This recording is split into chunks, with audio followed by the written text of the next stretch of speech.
तो फ्रेंड्स किसी पिला कमेंट करथिले कि forest guard forester livestock inspector result और फिजिकल को लेकिन किसी अपडेट रही कि कहतु। तो पिला प्रथम गोटे कथा कही रखी जो candidate forest guard forester livestock inspector exam देता तो रिजल्ट से डिले हो फिजिकल सेमती भी फिजिकल टाइम मिलूँ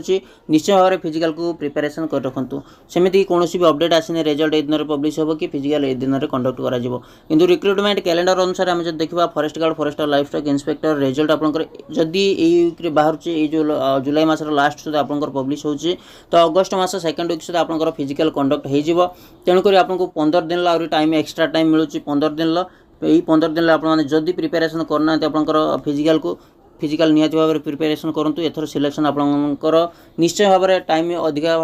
रोचे तेणुक सिलेक्शन आपंकर निहाती भाव में हो फिजिकल जेहेतु टाइम मिलूँ आपको जमारू पैनिक होबार ना आपने जल्दी जल्दी फिजिकल प्रिपेरेसन करनी कौन भी अपडेट आसनी तेणुक अपडेट उपर निहाती भाव में स्थिर माइंड रे आपने फिजिकल प्रिपेरेसन रुहतु माइंड को प्रेसर जमारू दिंतुनि फिजिकल आपने प्रिपेरेसन जारी रखी था अपडेट आसला माने निश्चय भाव में मो तरफ आपने पाइबे इनफर्मेशन पाइबे ठीक अच्छे। तो ये छोटे मोटे इनफर्मेशन चैनल को सब्सक्राइब करने सहित बेल आइकन कॉल पर निश्चय प्रेस करके रखि था। धन्यवाद।